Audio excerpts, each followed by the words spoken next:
Dear colleagues and friends, welcome to you all. I am Norbert Claude Gorin from the Department of Hematology at Hôpital Saint-Antoine in Paris, and also I am the chair of the EBMT Global Committee. This webinar is the third one sponsored by Air in Space, and if you remember, the two first dealt on COVID infection and vaccination for the second one. The present one focuses on fungal infections. I'm pleased and honored to chair it. So I will start with a few introductory slides. First of all, my disclosures for this presentation, and then our usual COVID dashboard, which I updated as of June the 21st, 2021. From what we see, it is likely that unfortunately we will soon reach 200 million patients with the COVID infections, and with a death rate of 2.2%, we unfortunately will reach probably 4 million deaths.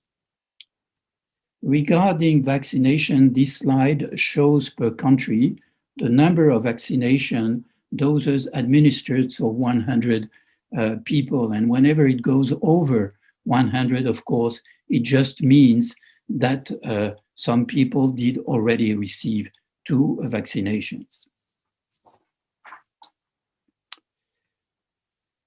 Now, having just given these statistics, we go to our interest in the day, fungal infections. Our program is here. We have 3 worldwide renowned speakers, and I'm grateful they accepted to participate. Professor Olivier Lortolari from Necker Hospital and Pasteur Institute will review the scope of fungal infections in hematology and probably a stem cell transplant unit. Professor Fanny Lanterrier from Institut Pasteur Paris is an expert on rare and dangerous fungal infections such as mucormycosis, pneumocystis, girovecii, and fusarium.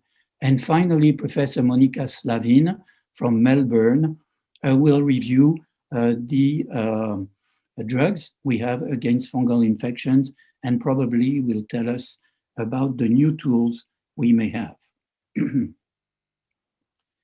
The field of fungal infection, in fact, is extremely complicated, and I will summarize with 4 slides. To introduce the speech by Olivier Lortolari and Fanny Lanternier, I would like, first of all, to indicate the risk of fungal infection in relation with the disease behind and the patient status. And as you can see here, if autologous stem cell transplantation is indicated as being low risk for fungal infection, on the other hand, chronic lymphocytic leukemia under ibrutinib, or even most of all, allogeneic stem cell transplantation is very high risk. And of course, graft versus host disease. But we also have to cope with an incredible number of new revolutionary anti-tumor drugs that have been approved in the last 5 years. And each of them brings potential additional immunosuppression, complications, and favor fungal infection.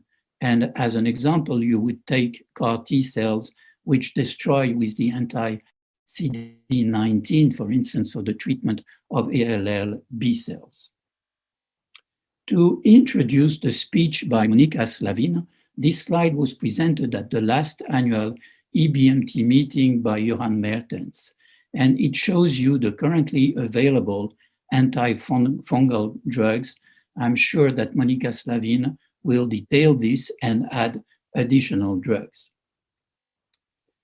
I selected here one slide which indicates that not only it's difficult to diagnose fungal infection, not only it's difficult to find the tools to treat the infection, but in addition, we have unfortunately interactions between several drugs, antifungal drugs, and new anti-tumor drugs. Here, for instance, if you consider the anti-BCL2 venetoclax, and you combine this with our new fungal agents, you have that because you see that because of the strong CYP3A inhibition, we have to adapt the dose of venetoclax to the antifungal drug we use.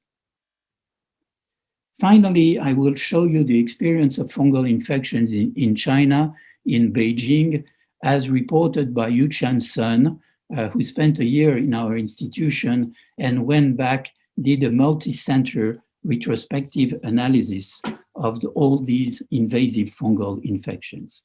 And I have two slides. You see here, for instance, the two curves at the bottom in green and blue represent the incidence of fungal infections following autologous transplantation or HLA-matched related sibling allogenic transplant. But in red and purple, you would see unrelated transplants and haploidentical transplants with a considerable incidence of fungal infection. And in addition, here the survival curve, but this time in relation to the diagnosis of fungal infections. And because, as Professor Lortolari will probably tell you, the diagnosis of fungal infection is usually extremely difficult, you will see here the survival by category. And we have proven or probable infection disease, possible infection disease, suspected invasive fungal infection receiving antifungal therapy, and at the end, non-suspected fungal infection with therefore no antifungal therapy and probably diagnosis at post-mortem examination. So I am ending my talk. Not surprisingly, prevention is the most important tool we may have. And I cannot help showing you here some material we all have in our transplant units in France, but this is in Suzhou in China, where you can see several plasma units which destroy particles of all kinds, bacteria, fungi, and also droplets carrying viruses in an oxygen plasma-built environment. And here in Shanghai, biocare rooms with negative pressure in the room to protect medical and nursing staff of the Regine Hospital. So this is my introduction. And of course, Professor Lortolari will now give his speech, but I would like to remember you that we have a general discussion at 3 p.m. from about 3 to 3:30, and you can ask your question all along the presentation. Thank you.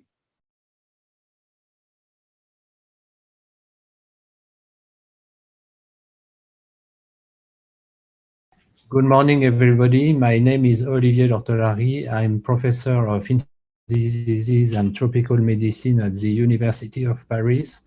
And it's a pleasure to talk on invasive aspergillosis in hematology, the 2021 vision. My disclosure. So what are the consequences of mold infections in hematology and particularly invasive aspergillosis? Of course, these diseases are difficult to diagnose, are associated with cost and increased mortality.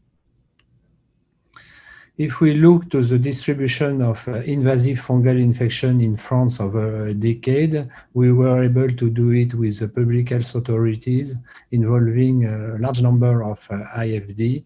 And you can see that invasive aspergillosis represents number 3 of invasive fungal infections in France.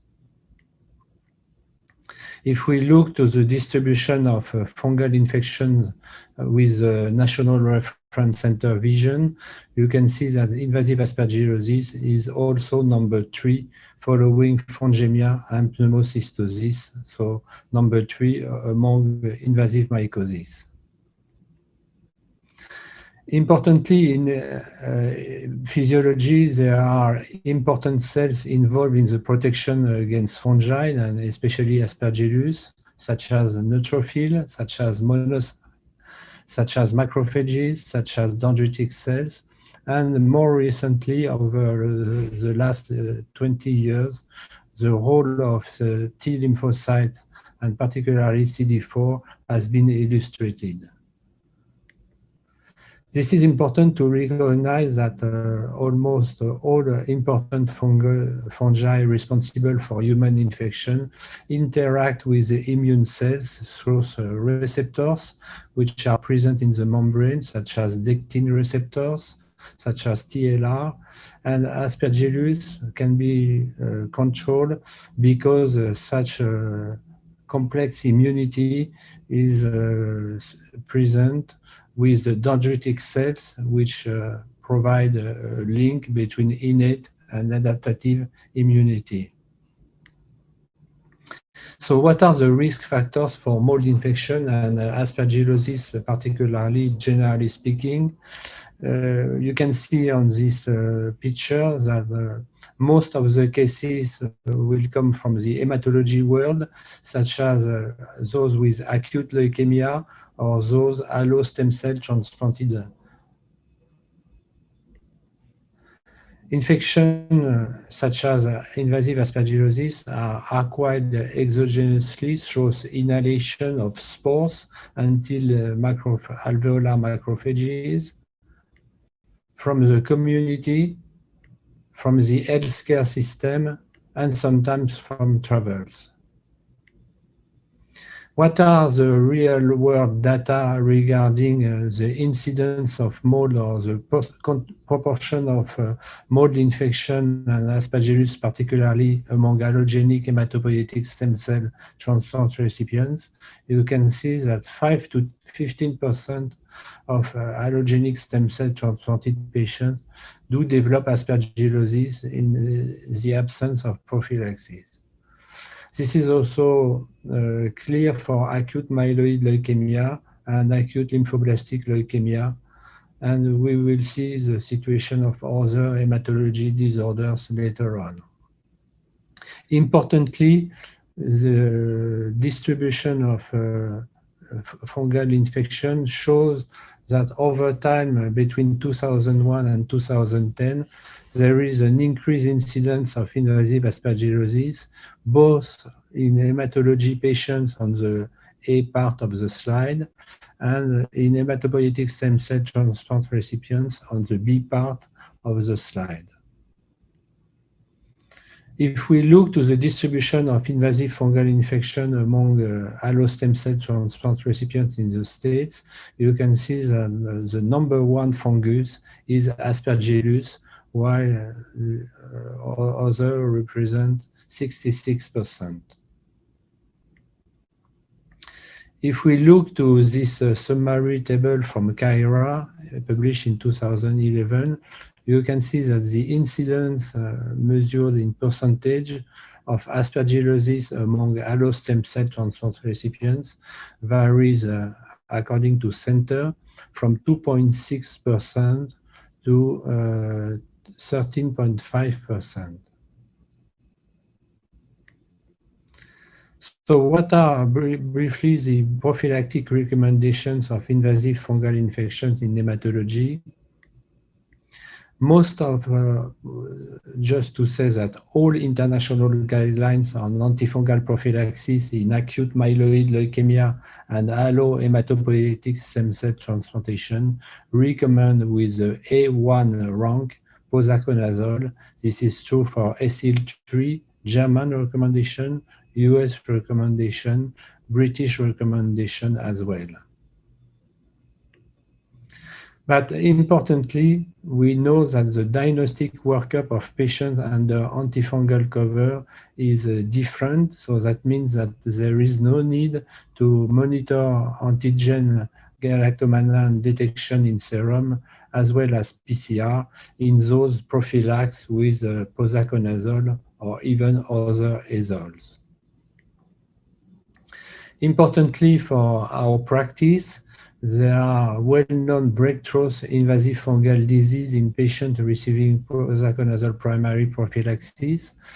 When the story starts we thought that it was related to low serum concentration of posaconazole, but in fact, some patients have adequate concentrations in the serum and do develop breakthrough invasive fungal diseases such as fusariosis or mucormycosis. There is an interesting work performed at the Duke University Center in the States, conducted by Frédéric Lamotte and published 4 years ago, which clearly showed that invasive mold infection were clearly different according to the exposure to an antifungal. And you can see that the distribution of fungal pathogens among breakthrough invasive mold infection shows, for example, the emergence of Aspergillus ustus, a multiply resistant pathogen. Is the clinician failing to recognize the emerging host? We hope not. And it's interesting to look to what happens in autopsy studies of patients with hematological malignancy. This is a nice study from the Russell Lewis group in Houston, showing the 20-year US monocentric autopsy study among hematology patients. And you can see on the left part of the slide that according to the date, there is a dramatic decrease of patients developing aspergillosis at autopsy. What about tobacco? Tobacco, we recently published in a CID an important meta-analysis, which was based on 25 studies reporting on the association between smoking and IFD, with 18,000 patients participating. And the meta-analysis showed a significant association between smoking and the risk of IFD, with a pool risk ratio, as you can see on the slide, of 1/41. So it's not good to smoke when you are an hematology patient. Interestingly, among hematology patients, there are new risk groups, and I want to illustrate the emergence of chronic lymphoid leukemia as an underlying disease supporting the occurrence of invasive fungal disease.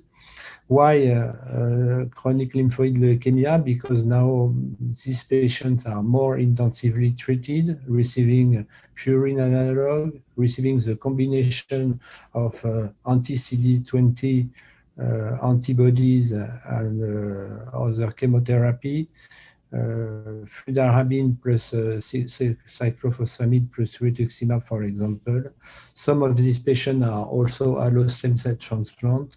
And in fact, the consequence of this event is that we created among hematology patients new SCID who are ambulatory with neutropenia, severe immunosuppression, and hypogammaglobulinemia.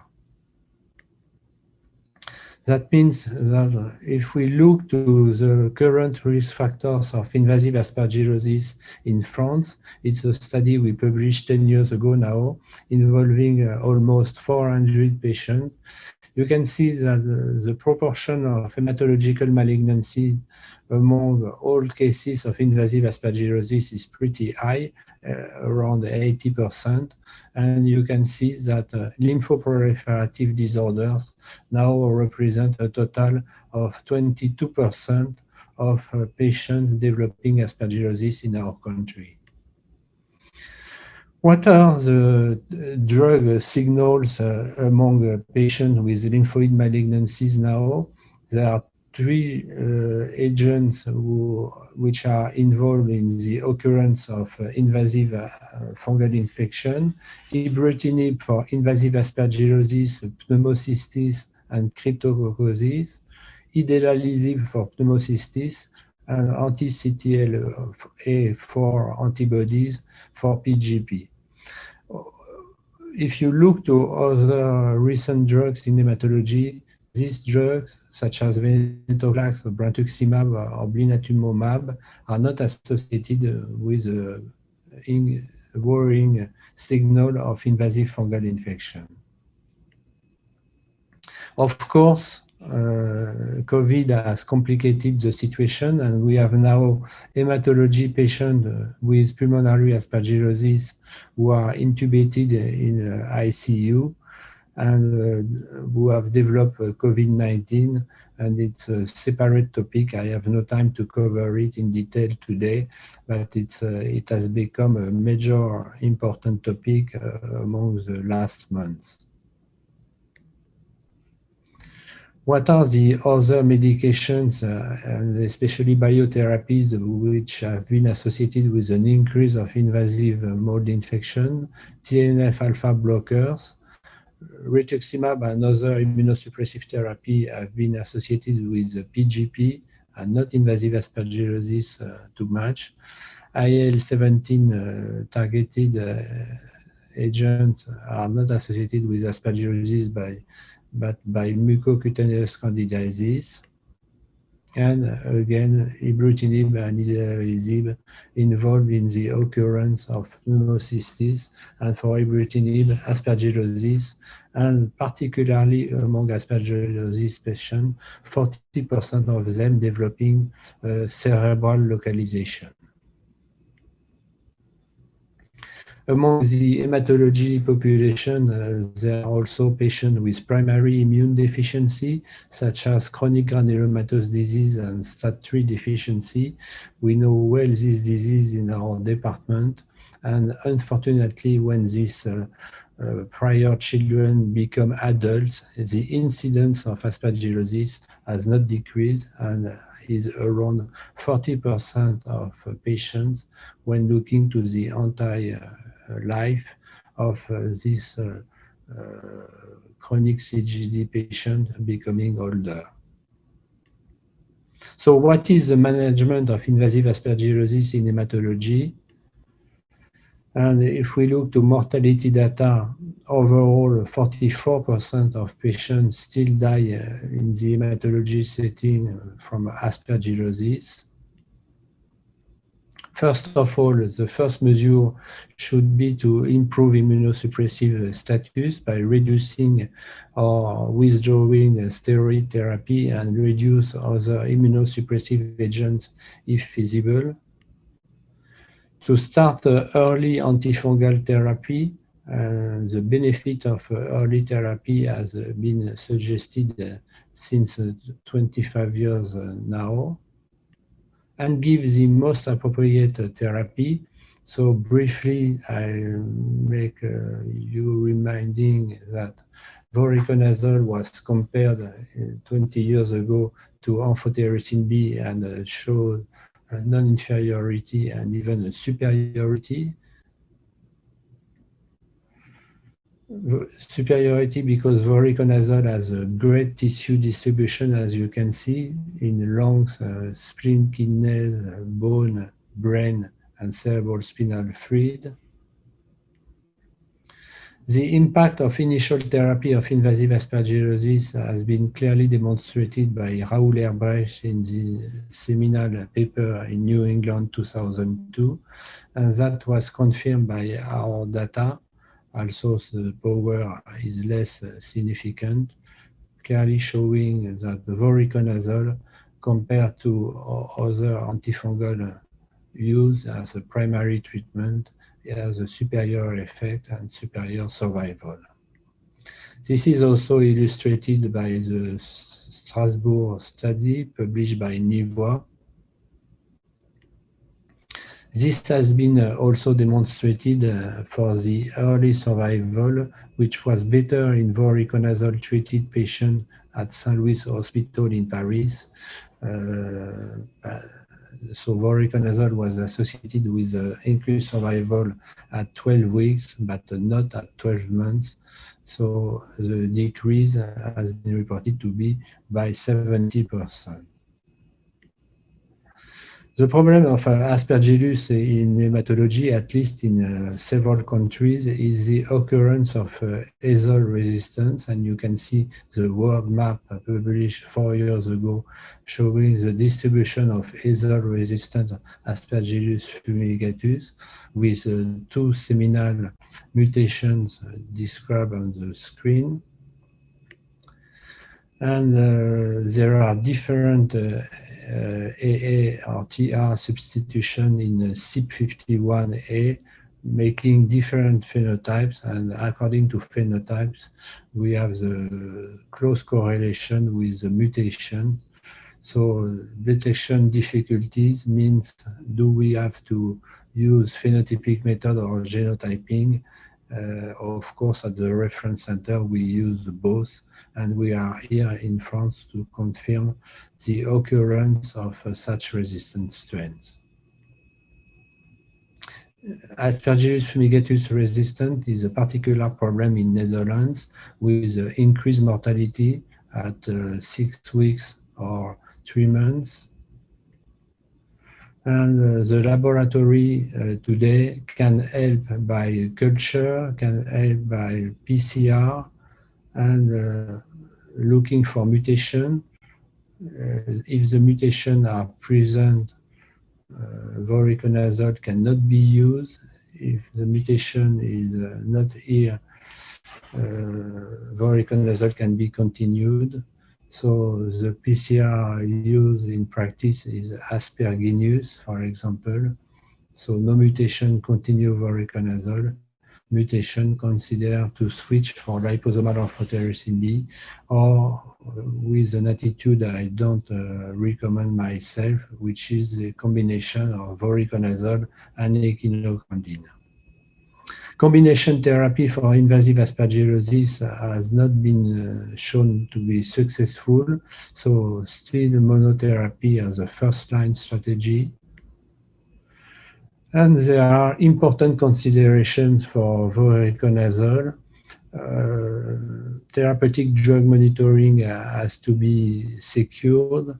We have to look to hepatic dysfunction, drug interactions, because voriconazole is metabolized by 3 cytochrome isoenzymes, and monitor long-term therapy because fluorosis and skin phototoxicity and related cancer can occur on a long-term basis. Now, there is an alternative to voriconazole since some few years now, which is isavuconazole, which is less metabolized by cytochrome system, so CYP3A4, CYP3A5, so less interactions than voriconazole.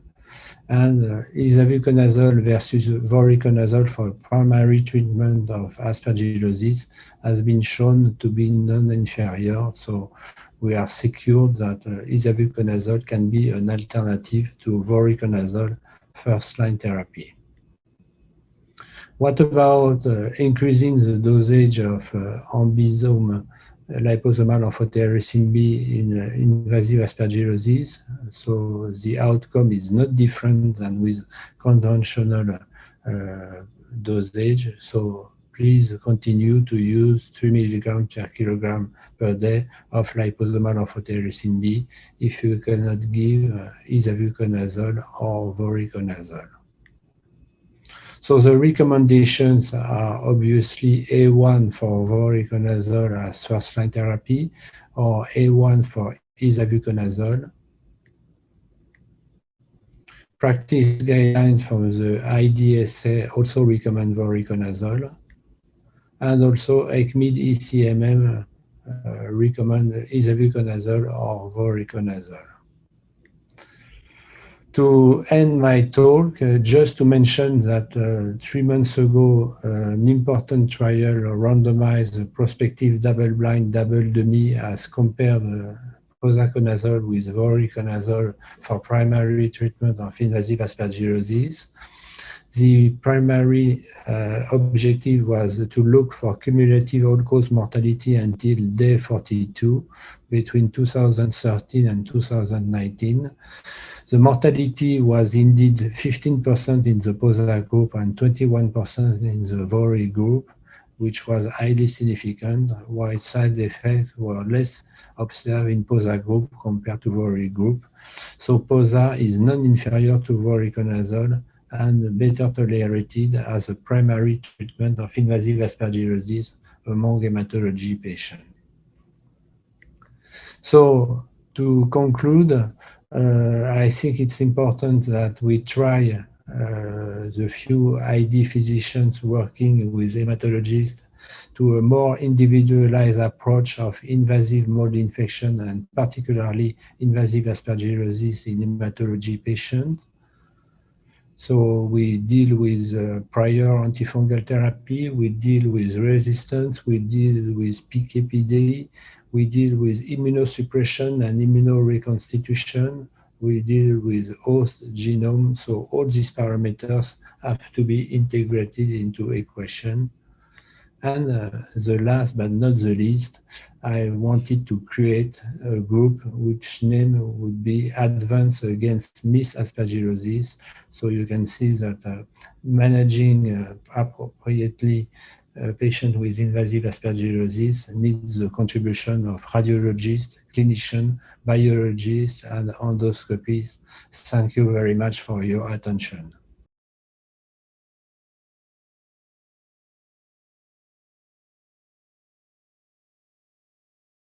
So I will talk about the rare invasive fungal infections. One word about the epidemiology of this infection in hematological malignancy.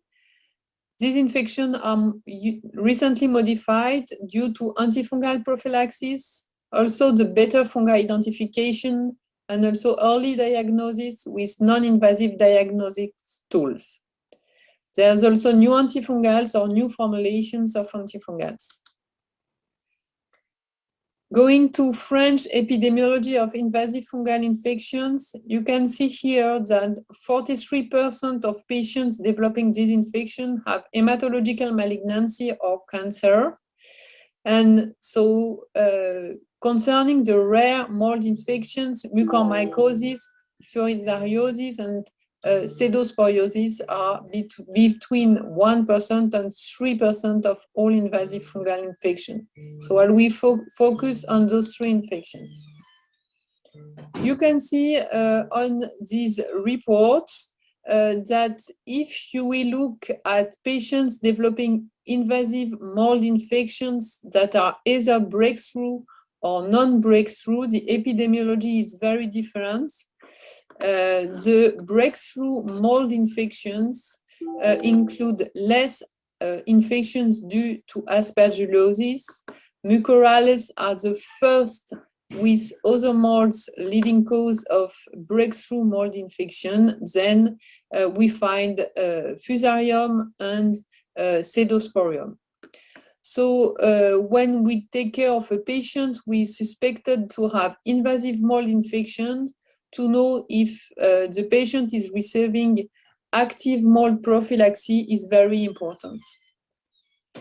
So now I will focus on the three main mold rare invasive fungal infections that are mucormycosis, pseudosporiosis, and fusariosis.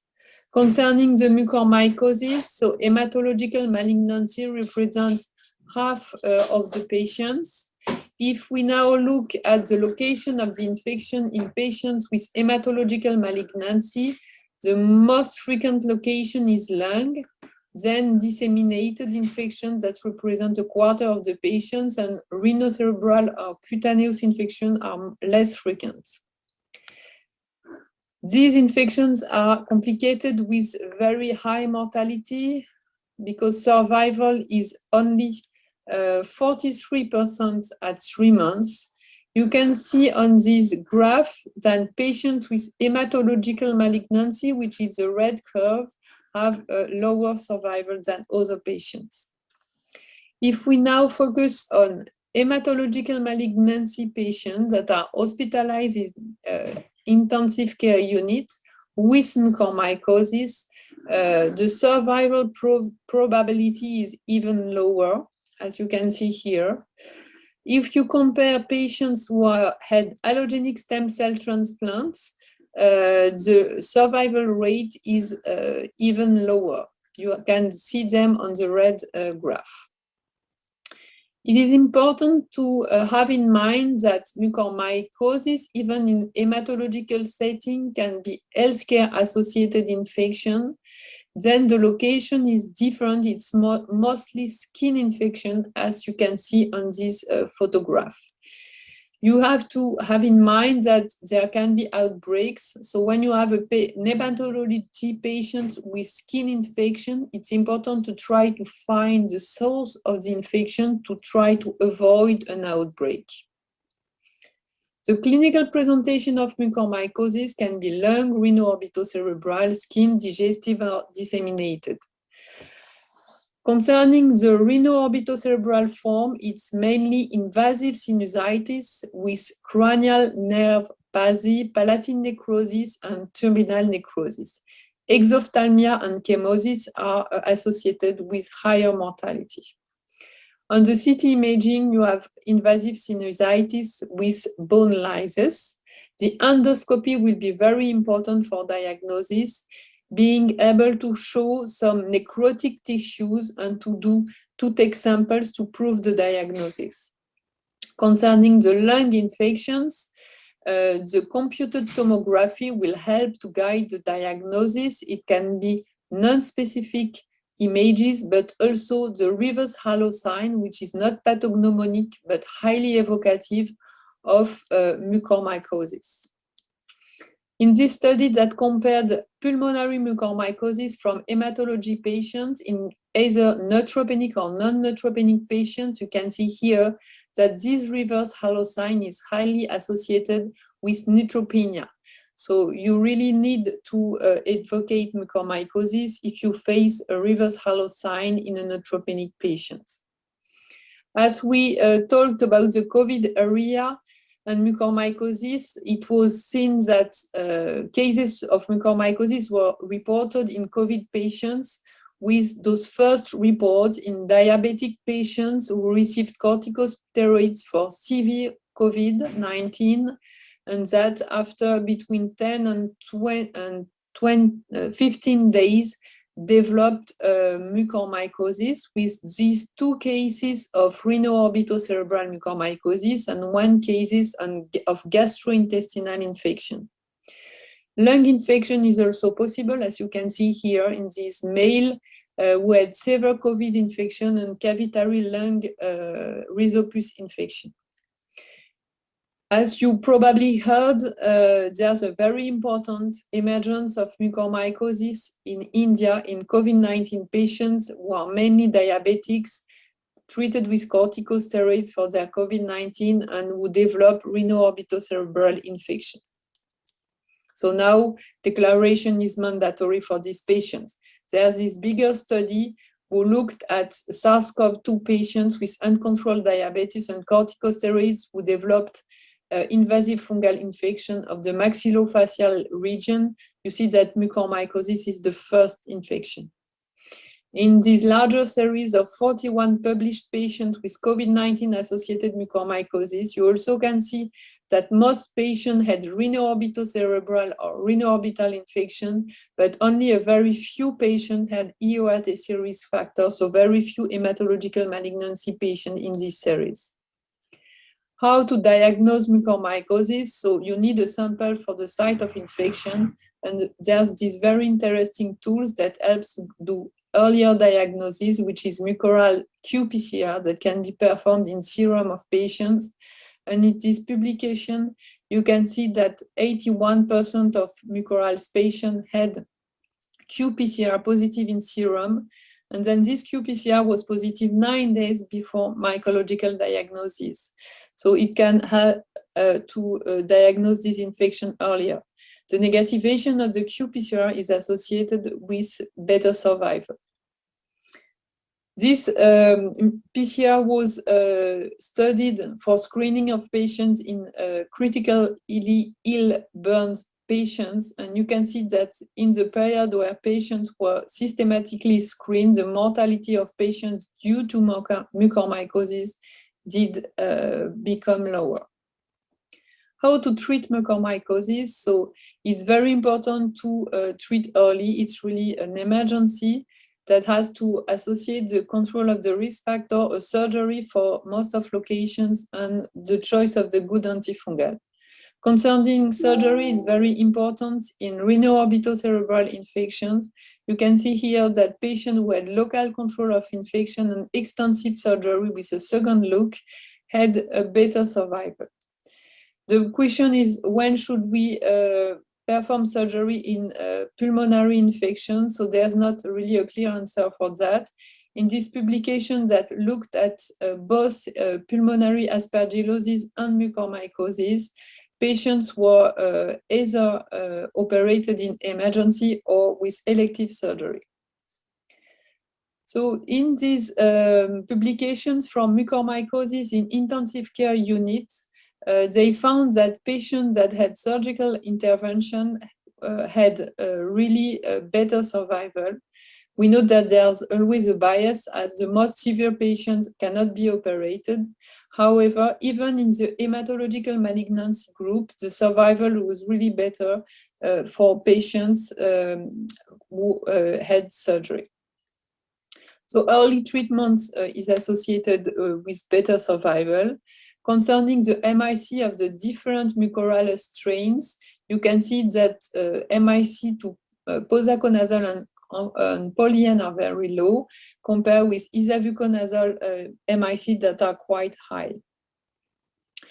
Concerning the clinical trial, there's the Ambizygo clinical trial that evaluated high dose of liposomal amphotericin B in mucormycosis. And that could evidence that after 3 weeks of the level of response was 48% and death was 38%, so which is quite encouraging.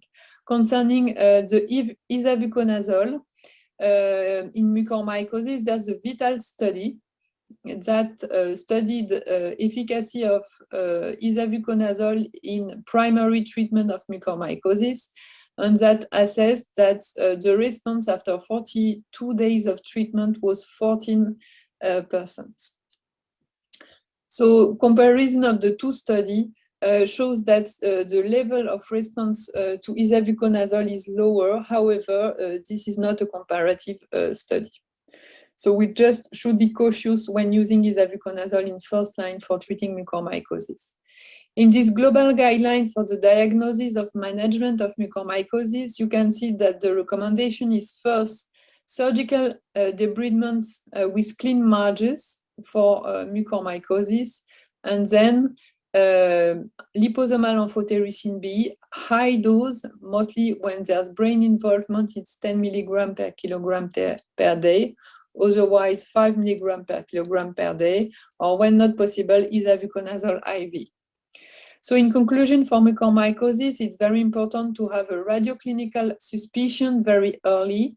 This is a diagnosis emergency. You can do serum PCR and also take specimen at the site of infection. Then it's therapeutic emergency that has to combine surgery and antifungal treatment with liposomal amphotericin B high dose. And then you can step down when the PCR is negative. I will now go to fusariosis, which is another emerging mold infection, which is really mostly occurring in hematological malignancy patients. The site of infection are the lung, the skin. There's an association with skin lesions and invasive infection. The survival really improved with an increase of survival from the emergence of voriconazole use. Concerning the diagnosis, you also need a specimen at the site of infection. So where there's the skin involved, you biopsy the skin. The blood culture are frequently positive. And an interesting tool can be the positivity of the galactomannan antigen. Fusarium MICs are always very high to all antifungals. So the analysis of the MIC of the different strains to the different molecules is not necessary and will not be helpful to decide the treatment.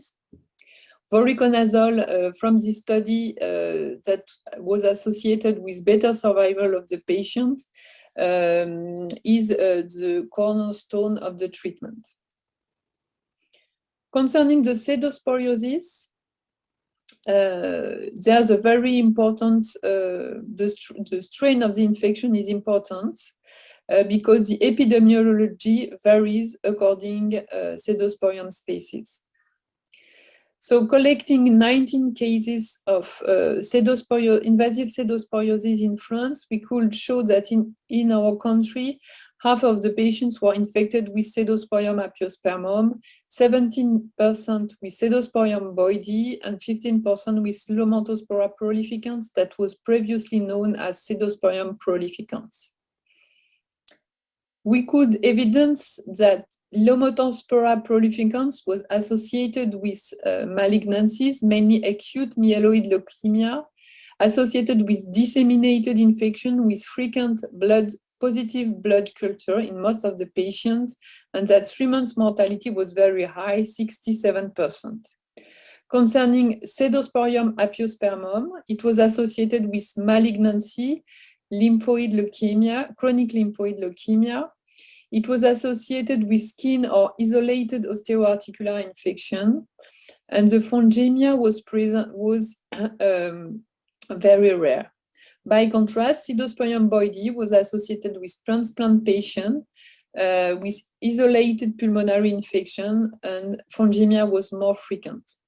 Concerning the survival, it was associated with the mortality was associated with the neutropenia, with the dissemination of the infection, and by the infection with Lomantospora prolificans.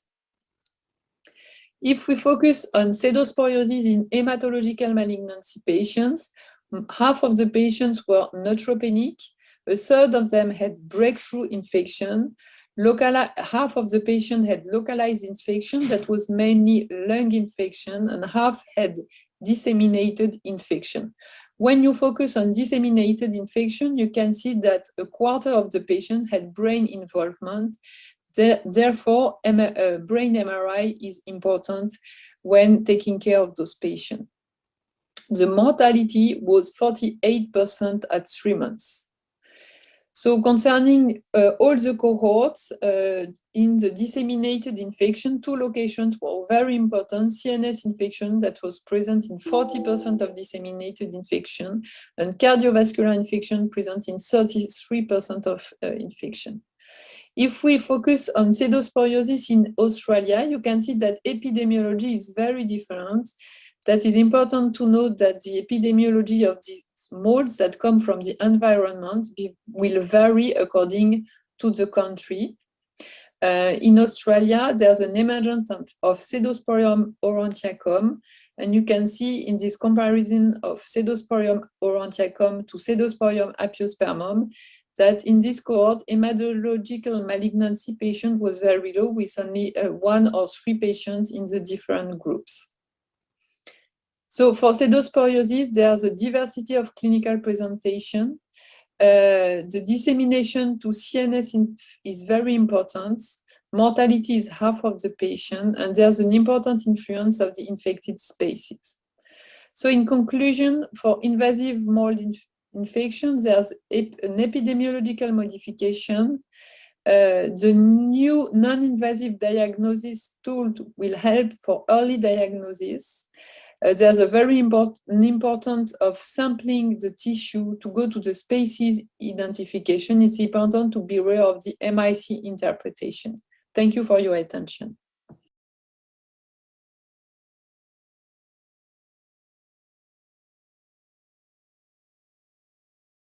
Hello, everybody. My name is Monica Slavin, and I work in Melbourne, Australia. Many thanks to the organisers for inviting me. It's a great honour to be able to talk to you today about new therapeutic developments for the treatment of fungal infections. So in summary, I'm going to talk a little bit about the antifungal pipeline, gaps in current treatments, what new treatment options are in clinical trials currently, a little update on what's new in the azoles, and briefly touch on other advances before finishing. So really, when we look at the antifungal pipeline, we can see that there's been no new antifungals licensed since the echinocandins back in 2000. There was a rapid development between 1980 and 2000 of many new classes of drugs, but since then, we haven't really had anything new. Just to let you know that now in 2021, we do have multiple new classes of antifungals, and several of these are now in phase 2 and 3 clinical trials, and I will focus on these new ones today. Just to refresh about the current gaps, I think I'm speaking to an audience that really knows the limitations of our current antifungals, but certainly, especially with the use of broad-spectrum azole prophylaxis, we are seeing resistant moles that are intrinsically resistant to the azoles we use in prophylaxis breaking through. And some of those would be Lamentaspora prolificans, which used to be known as Scedosporium prolificans, Fusarium, Mucormycetes, Scopulariopsis, and of course in Europe we're seeing increasing reports of azole-resistant Aspergillus, particularly from Dutch and Belgian centres. We've also seen the emergence in the last few years of Candida auris, and of course Candida species that are resistant to the echinocandins. We are well aware of the drug-drug interaction problems, particularly with the azoles, which are metabolised by the cytochrome P450 enzyme system, and which many of the drugs that we use in transplantation will interact with. There's also the requirement with our current medications, often for IV dosing, particularly for amphotericin B and the echinocandins, which does limit their use in the outpatient setting. And of course, toxicity, particularly with the amphotericin B agents, electrolyte imbalance and renal dysfunction, as well as the hepatotoxicity that we see with the azoles. So all in all, we do have limitations with our current antifungals. Now, this is a schema of the fungal cell, and I'll just walk through it slowly in that it's talking about what the classes of drugs that act as antifungals and where they act, and pointing out some of the newer agents that we're going to talk about today. So we're very familiar with the polyenes that act on the fungal cell membrane, and the azoles, which also inhibit the formation of the fungal cell membrane. But we do have a number of new classes now in development, some related to the echinocandins that affect the cell wall function, the production of beta-D-glucan in the fungal cell wall. We see a new modification of the echinocandins to produce longer-acting drugs with resifungin. And we also see abrexafungerp, which acts in a different part of the pathway for glucan synthase than the echinocandins we're familiar with.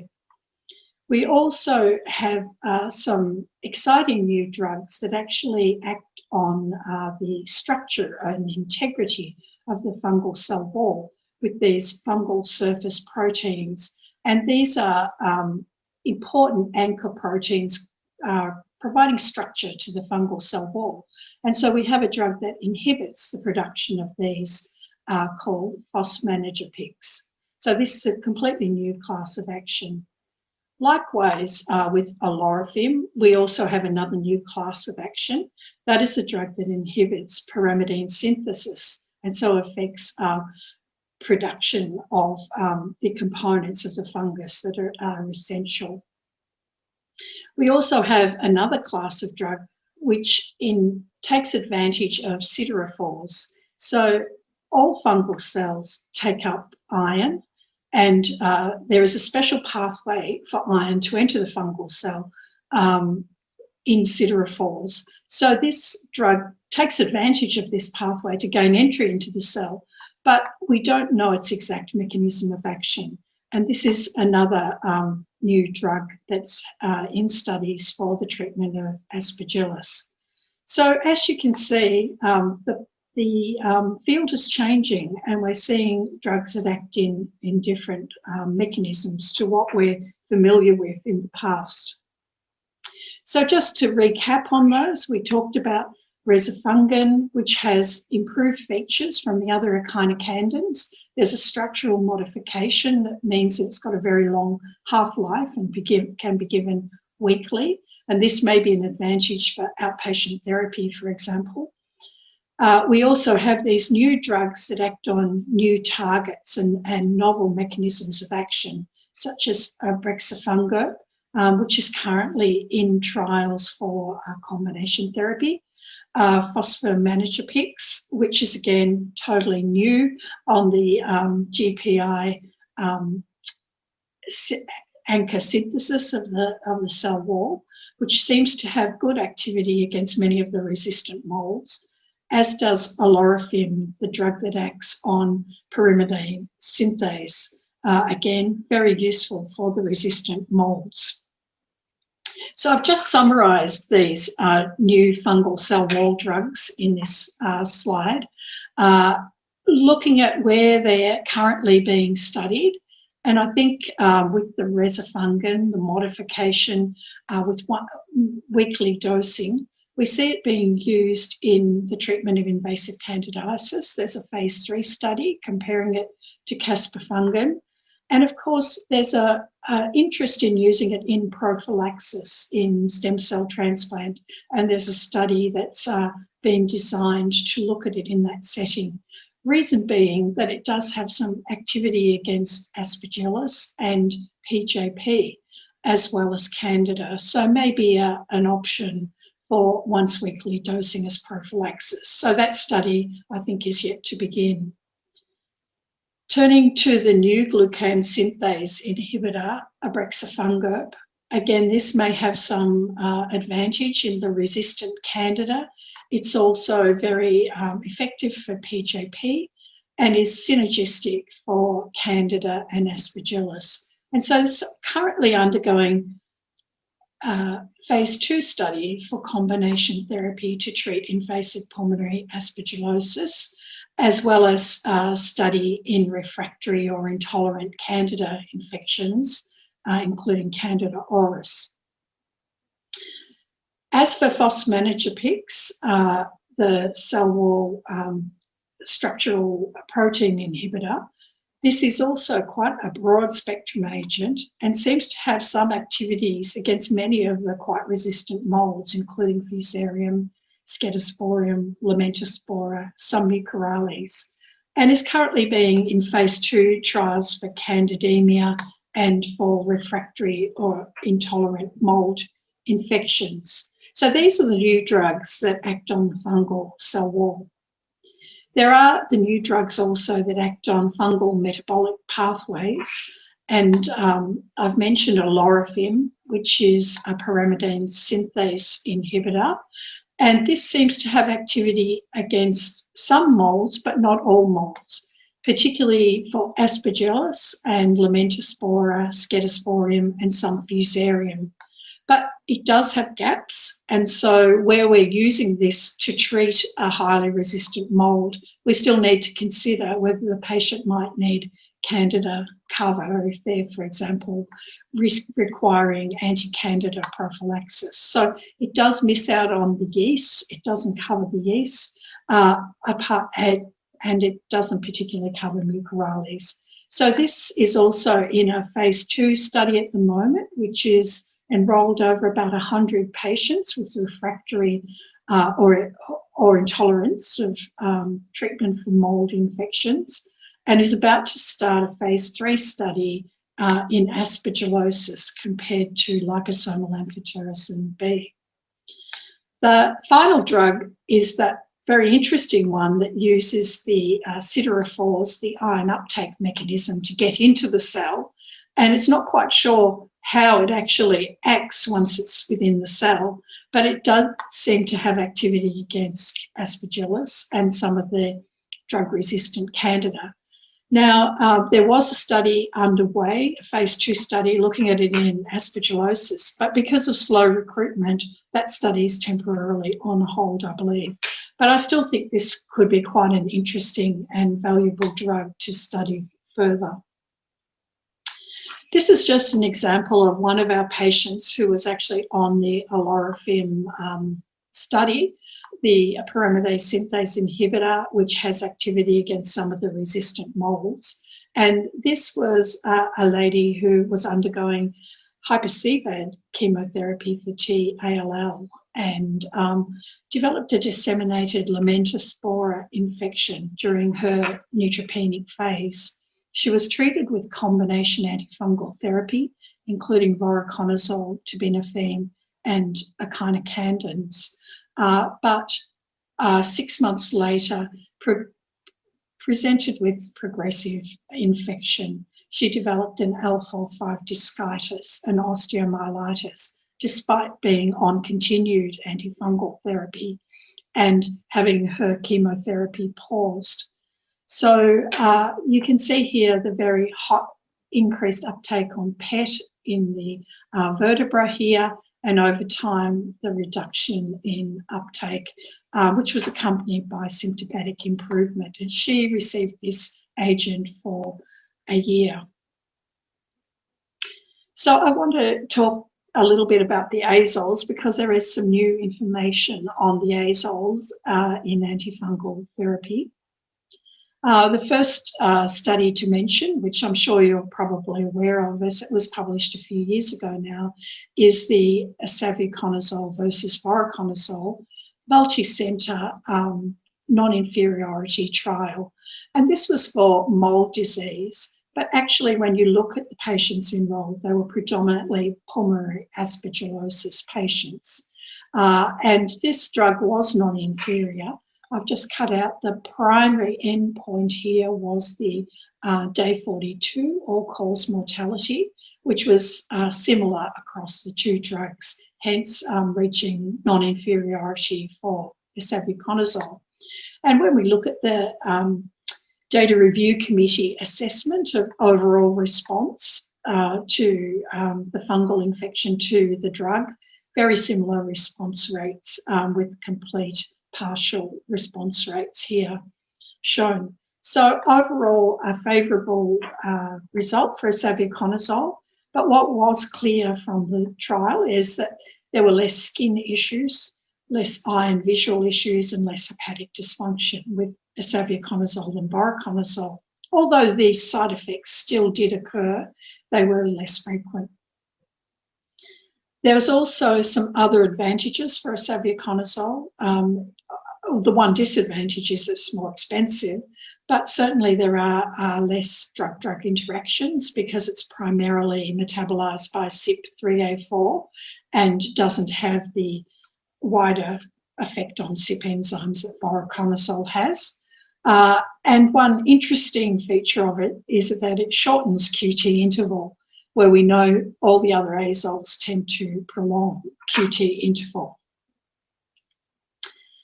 And the most recent study to be done is another non-inferiority study comparing voriconazole and posaconazole in the treatment of aspergillosis. And again, the majority of patients in this trial had pulmonary aspergillosis.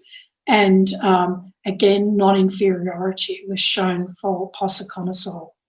And again, less treatment-related adverse effects were seen with posaconazole than voriconazole.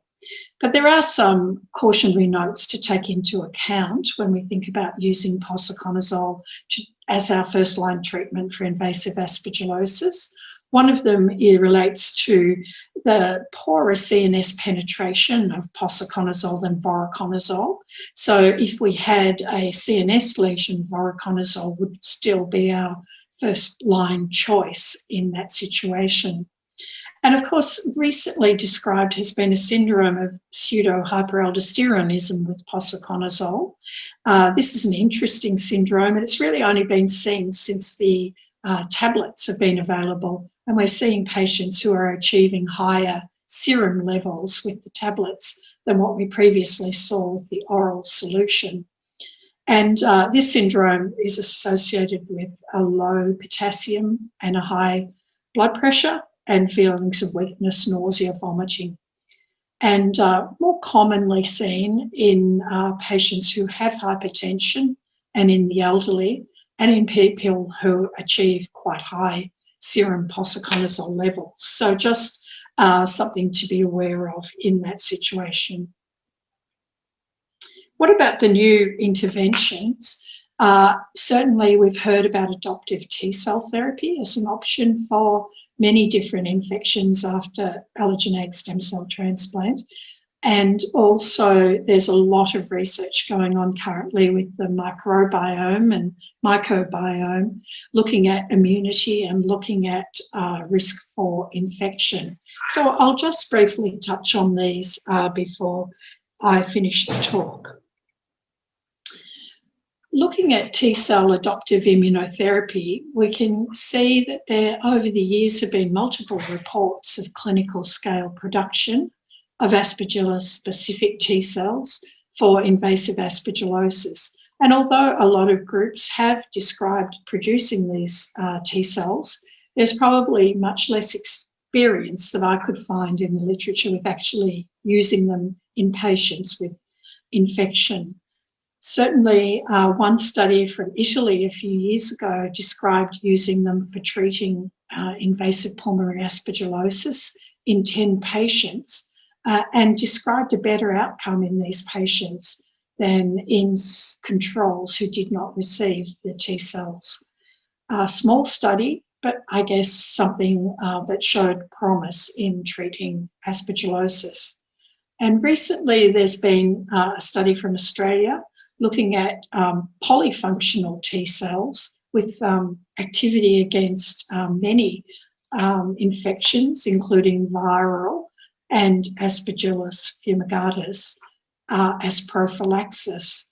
And these were donor-derived T-cells given to 11 patients. And again, proving that there was active immunity in these patients who received the donor-derived T-cells. And for Aspergillus, no infections, but again, a very small, probably more proof of principle study than anything that we could take definitive answers from. But I think it does show that there is a potential role for adoptive immunotherapy, both as treatment and prophylaxis. But I think the limitations are actually the time and the cost of manufacturing these T-cells. And as potentially the technology improves, we may see them being used more widely in practice. The last point I wanted to talk about was the microbiome. And some very nice work came out recently from Sloan Kettering, probably confirming what we all knew about invasive candida and patients undergoing allogeneic stem cell transplant. But it's very nice, elegant work proving the point. And this was following a cohort of patients who developed candidemia. And here in the grey is the time the patients developed candidemia. And here on the y-axis is the log of candida from their stool, from the patient's stool. And you can see, and these are the transplant days along the x-axis. And you can see that everyone starts off with relatively low log of candida in the stool, and over the course of the transplant it increases, and we really see the peak time around the time of candidemia. And this group then went on to genomically compare the candida in the stool and the candida in the blood, showing that it was genetically the same.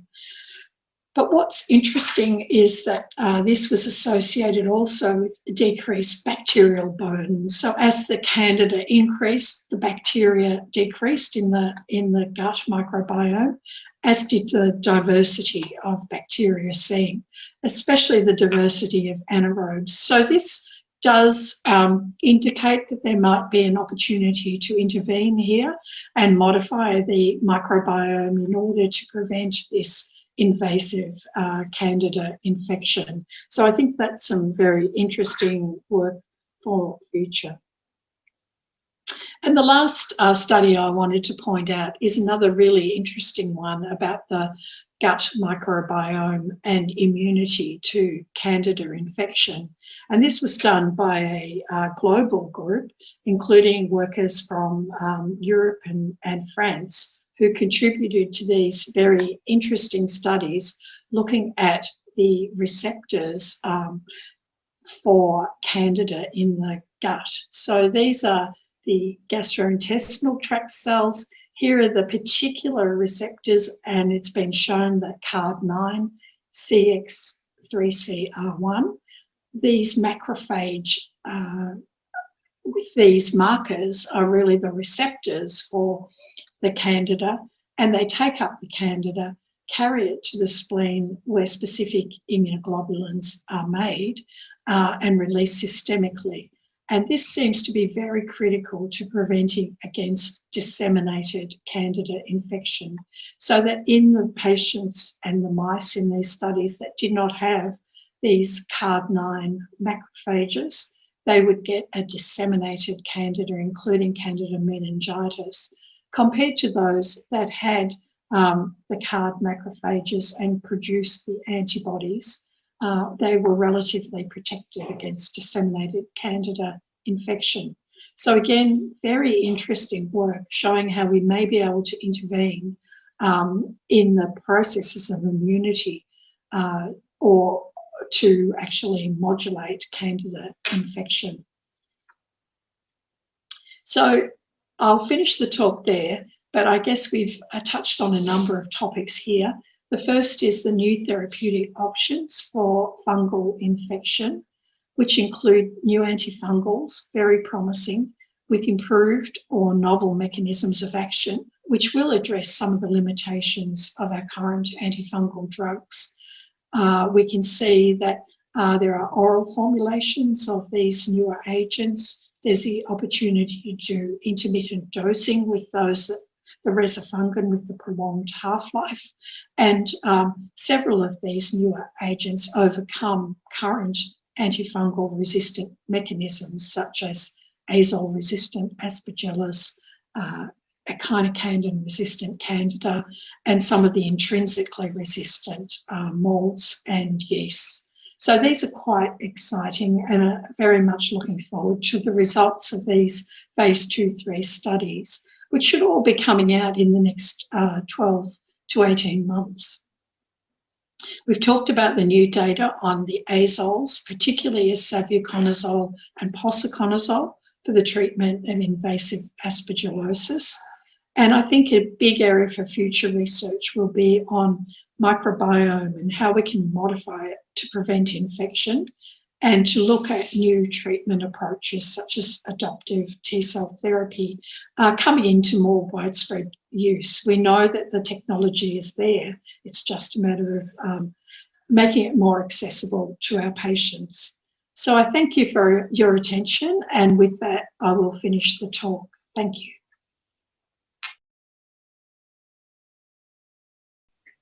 So, first of all, thank you to the three speakers. You were wonderful. I learned a lot. And I also saw many questions. I'm not even sure we will be able to answer all of them. I will start with the first one, not only because it is the first one, but because also it reminds me of my youth in hematology and a stem cell transplant unit.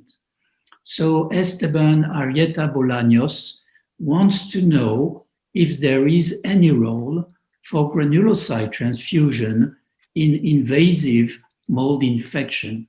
I would like to remember the people who are listening to us that neutrophil transfusion were done in the late 70s and 80s and then disappeared. One reason being that the half-life was only 10 hours. Also, the most effective neutrophil transfusions were coming from patients with chronic myelocytic leukemia, which cannot be envisioned anymore. but I would like to know if the three speakers can answer very quickly if they think that there would be some role for neutrophil transfusion, and maybe I add myself GM-CSF. So who wants to start? Olivier, maybe, if you hear me. Yes, there are two populations. There are two populations in which we use granulocyte transfusion in desperate cases.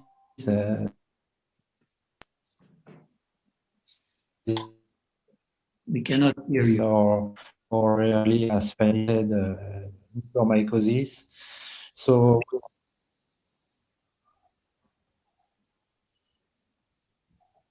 we have can you hear me? It's difficult from time to time.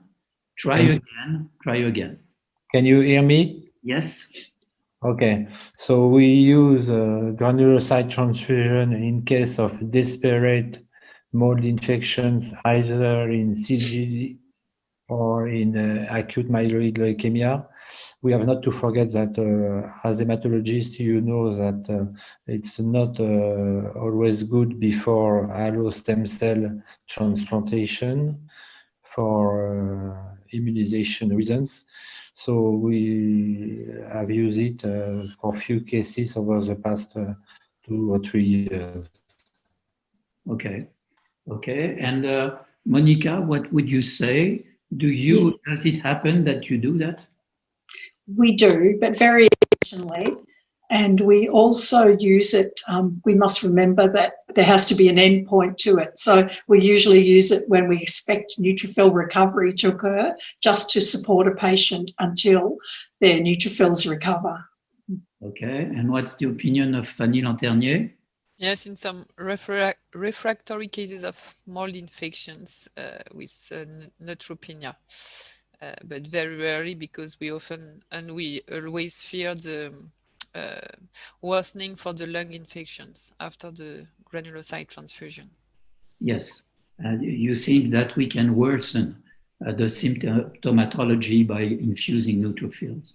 What about, I'm surprised by the answer because I thought that we would never use again neutrophil transfusion. But anyway, what about GM-CSF, which in the old days was recommended in some cases of infection? Would you still use it? I start with you, Monica, this time. Thank you. I think it's actually hard to access now. The last time we tried to get it for a very difficult patient with disseminated lamentaspora, we weren't able to access it. But I have used it in the past for these very difficult infections, in conjunction, of course, with the antifungals and surgery where necessary. But I think it could be useful as part of an overall attempt to improve a patient's immune response. Oh, that's interesting to learn. What about you, Olivier? Would you fight to get some almost non-existent GM-CSF? Or Fanny, if you can hear us, because I'm afraid Olivier has some sound trouble. We tried for a CAR9 deficient patient at the beginning, and but we couldn't have access to GM-CSF. Okay, thank you. So I'm going to the next question from Fabian Carles, and Fabian Carles, in fact, asked many questions. So I will try to select. The first question is regarding azole resistance. If the resistance is for mutation TR34, can I use posaconazole? What's the answer? The answer is potentially yes. It depends on the MIC value for posaconazole, with a cutoff which has been documented in the literature to be 0.5. So if the MIC is above 0.5, there is no need to use it. Okay, so now I have many questions going to the same issue, which is combination of drugs. I think, Olivier, you mentioned that you are against combination in one specific case. I remember in our own department at the time when I was chairing the Department of Hematology at Hôpital Saint-Antoine, that we combined in some patients voriconazole and echinocandins, and we were very, very enthusiastic about this, except that the hospital was very angry at us because it was extremely costly, expensive. So could you, I would say, give a short comment, the three of you, about combination? And I may start with Fanny Lanternier this time. What do you think? Combination is only recommended in some very few cases. So in first line, I think we didn't really discuss these topics. That's recommended for cryptococcosis or for candida endocarditis or CNS candidiasis. But I think for mold infections, there's no clear data that can lead to recommendation of combination in first line. That's only for refractory cases. Monica, do you approve? I agree. I think the only situation which might be a question asked later is with initial fusarium infection, where you're not sure whether to use voriconazole or amphotericin B. Sometimes I would use both in a very sick patient, but it's not my usual practice to use combination. Okay. And Olivier, probably you will confirm what you said. I'm afraid we lost Olivier. I'm sorry. Okay, so I move to another question by Khalid Halahem. And you will see this one is really, I would say, almost everyday life in a department of hematology. I have a patient with primary refractory AML, neutropenic with 10% marrowblasts. He has subcutaneous lesions pathology proven, mucormycosis and aspergillosis with multiple bone lesions that may be chloromas. What would be the best approach in treatment? And the question is either voriconazole or other medication. I think I would add my own question, and my own question is almost the same one. If we have a patient with refractory AML and we want to do a sequential therapy, induction and directly stem cell transplantation, would you do it in the situation of these precise patients, yes or no? And if yes, what would be the drugs, the antifungal drugs you would use? Can I start with, let's say, Monica? Oh, this is a really tough question. I think I would probably use high-dose liposomal amphotericin B to treat the mucormycosis, which would also treat the aspergillosis.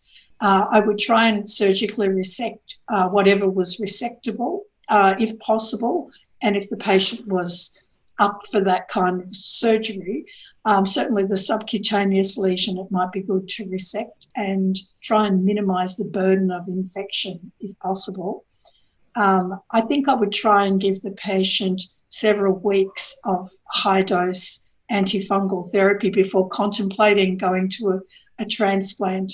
And this might be a situation where you might also think about granulocytes for this patient if they don't have a good granulocyte production themselves because of their myeloblasts. So I think it is a really difficult situation, and I'd be quite scared going straight to a transplant in this kind of patient.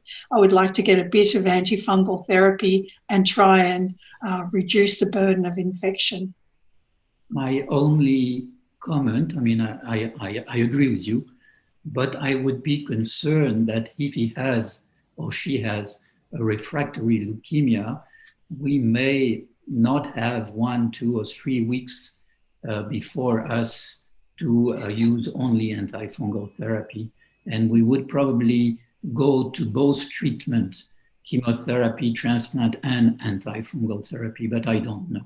And Fanny, do you have an idea? Yeah, I totally agree with what Monica said. Yeah. Okay. Okay. Olivier, if you came back. Yeah. You are here. So what do you think? Did you hear us?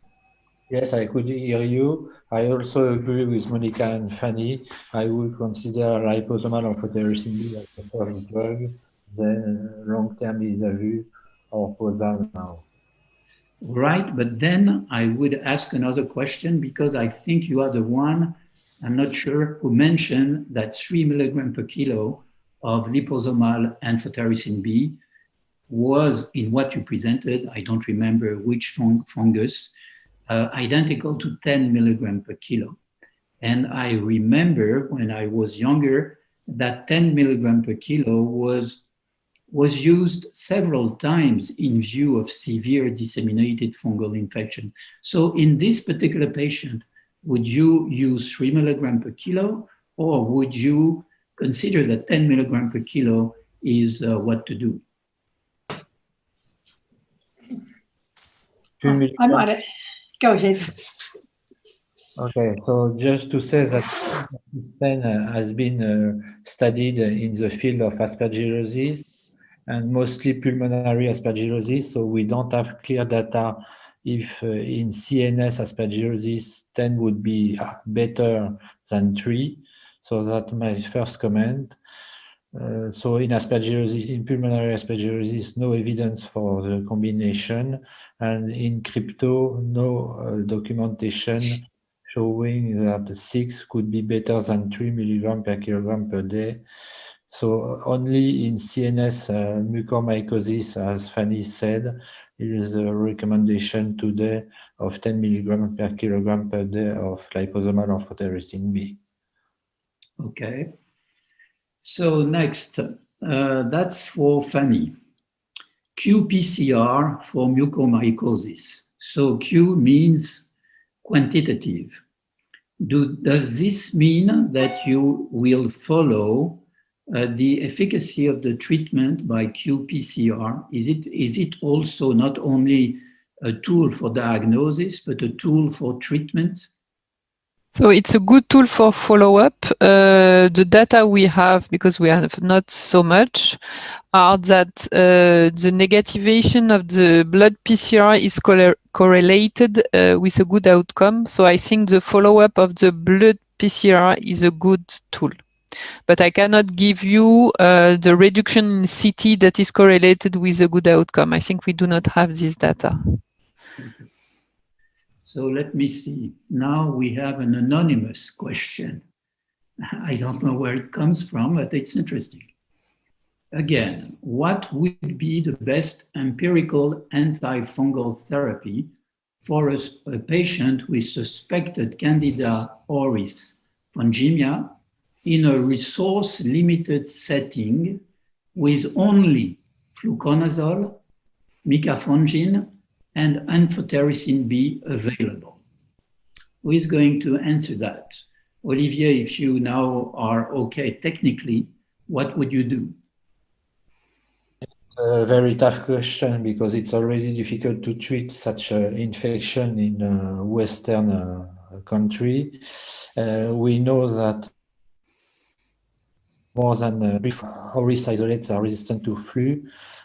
We know that several percent of isolates are resistant to amphotericin B, and fortunately outside the US, the resistance, at least in France, to echinocandins is not yet a problem. So I would say, according to what we can do in France, micafungin could be the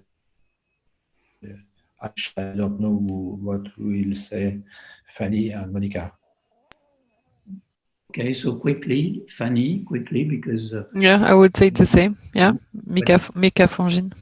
Okay, and Monica? I agree. Yes, agree. Okay, so the anonymous colleague got an answer. We have a good afternoon from Suzhou in China, a trainee of EBMT, Yuhua Ru. who says, now fungal infections are common in clinical practice and fungi resistant to azole are often found. So we agree. So what are the gene mutation sites of azole resistance? How to choose a combination, again, a combination of available antifungal agents to overcome these resistance.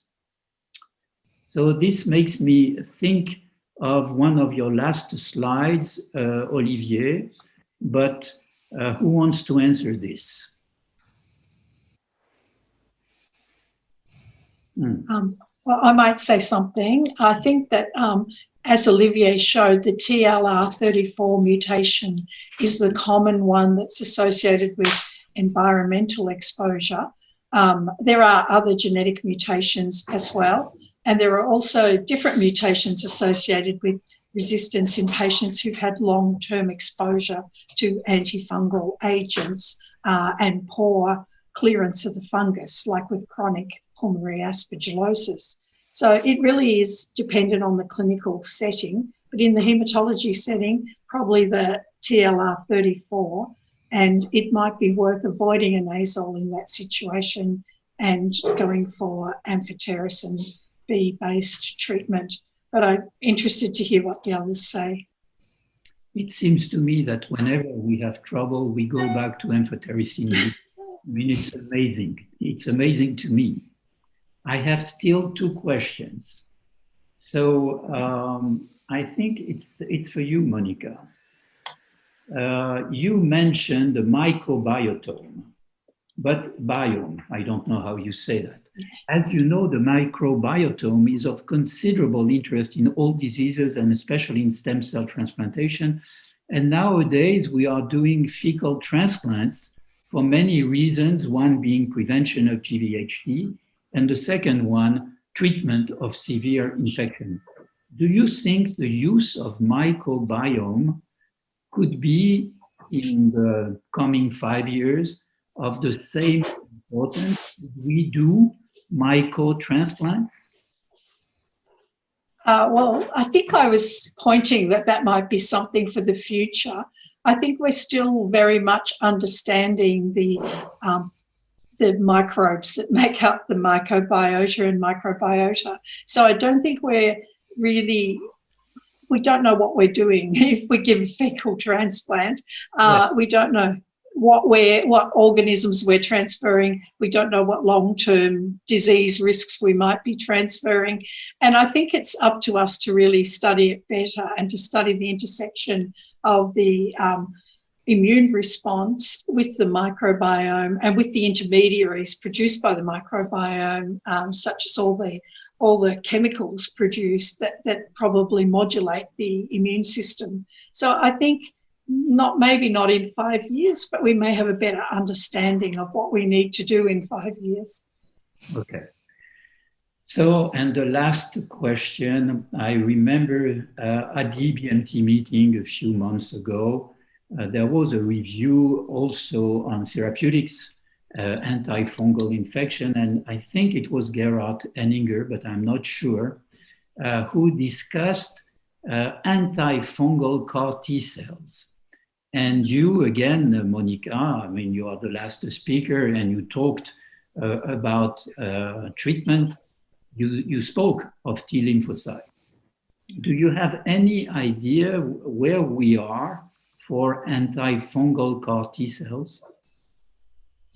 I think it's an idea at the moment. We see it written as a potential treatment that we could look at exploiting. I think there's a lot of knowledge about how to manufacture CAR T cells for a variety of different hematological targets, but we're not there yet with fungal CAR T cells, although I think it's a very exciting prospect. Okay, so I think we are on time, and maybe we will say goodbye to everyone. For me, I have to express my gratitude to our 3 speakers. Thank you for accepting to participate. It is also my role to thank Air in Space, who gave us the unrestricted educational grant to build this. And also, I want to express my gratitude to CME Congress, which is very, very effective. So everything went well. So thank you all, and goodbye. Thank you. Thank you very much. Thank you. Bye. Bye. Bye, everyone.